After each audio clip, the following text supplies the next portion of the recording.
DJ, I saw you showing Armin, who's been training here at the Santo Performance Studio. You've been showing him a lot of, double leg, single leg, high crotch, and then, putting people against the cage. You were showing a lot of technique with Randy Brown last week. Is this kind of what you're talking about when you take someone down, then what do you do next? Because I saw you doing that the last time you were down here training with everybody. Like, what do you do after you get the guy down? What do you do after you're controlling the guy? Because it seems like you had like a lot to say about that. Wrist rides, right? Stand underneath the elbows, keeping a guy on his hands. If he's on his hands, it's hard for him to stand back up. That's what Habib was really great at, is wrist riding. Like, he gets a guy down, he's instantly going to the wrist, so I can't build myself back up and stand back to my feet and then having to get another takedown again. A great way to keep them down, staying heavy on the head, keeping them heavy on their hands, right? So if I'm real heavy on my hands on the mat, it's hard for me to stand up, and then he's wrist riding him when he does it. Yeah, Bear, I heard that your wrist has gotten stronger lately. That's where it He used to be a limp wrister all the time, but his wrist. Her wrist. I've been training. Yeah, and you've been working a motorbike.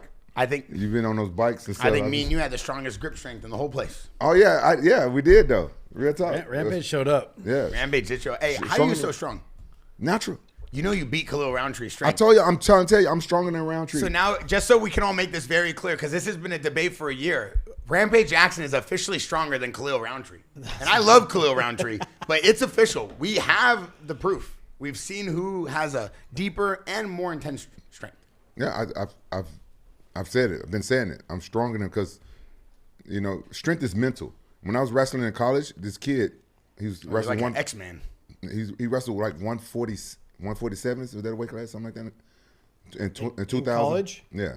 Yeah, the weight classes have changed now. I forgot, but it was like 140s or something. 149. Yeah, something like that. And I was a 77 pounder, and I tried to wrestle him. And like I said, I came to wrestling late, and the kid, and I used to always try to out strength everybody and muscle them out. And so I'm wrestling this little bitty guy, and he's throwing me around. I was like, how in the hell are you stronger than me? He said, oh, I'm stronger than everybody, right here in my head. It's strength is mental. And it's obviously genetic as well, too, right? Like, I think you're just genetically strong. Like, Merab, I think he's genetically strong. He's genetically got great cardio, and he has that. But he also has that, like, you see him get in these crazy grappling exchanges, and he's holding the guy down, and he's smiling.